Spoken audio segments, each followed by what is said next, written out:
Professor Jayashankar Telangana వ్యవసాయ విశ్వవిద్యాలయం వారు అందిస్తున్న వాతావరణ ఆధారిత వ్యవసాయ సూచనలు ఇప్పుడు తెలుసుకుందాం. హైదరాబాద్ వాతావరణ కేంద్రం వారు అందించిన సమాచారం ప్రకారం రాబో 5 రోజులు రాష్ట్రంలో పొడి వాతావరణం ఉంటుంది.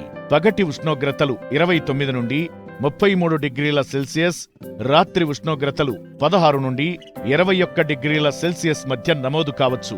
పత్తి పంటను షడ్డర్ పరికరాన్ని ఉపయోగించి పత్తి మోతాదులను చిన్న చిన్న ముక్కలుగా చేసి నేలలో కలియదున్నడం వలన తరువాత వానాకాలం పంటలో గులాబీ రంగు పురుగు ఆశించడం తగ్గించవచ్చు.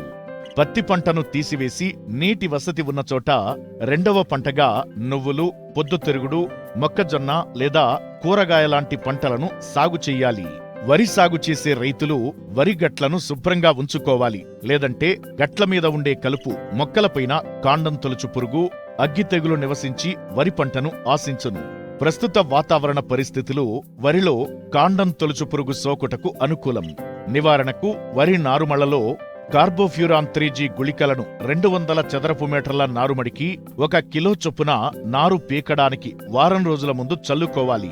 ముందు నివారణ చర్యల్లో భాగంగా వరి నాటిన 15 రోజులకు ఎకరానికి 10 కిలోల కార్బోఫ్యూరాన్ 3G గుళికలను ప్రధాన పొలంలో చల్లుకోవడం ద్వారా కాండం తొలుచు పురుగుతో పాటు ఉల్లికోడును కూడా నివారించుకోవచ్చు. ప్రస్తుత పరిస్థితుల్లో వరి నారుమళ్లలో అగ్గి తెగులు సోకుటకు అనుకూలం. తెగులు గమనించినచో నివారణకు ట్రైసైక్లోజోల్ 0.5 గ్రాములు లేదా ఐసోప్రొథయోలిన్ 0.5 మిల్లీలీటర్లు లేదా కాసుగామైసిన్ 2.5 మిల్లీలీటర్ల మందును లీటరు నీటికి కలిపి పిచికారీ చెయ్యాలి. ఒకే వరి పంట పండించే భూముల్లో ప్రతి 3 పైర్లకు ఒకసారి లేనిచో ప్రతి యాసంగిలో ఆఖరి దమ్ములో ఎకరాకు 20 కిలోల జింక్ సల్ఫేట్ వెయ్యాలి.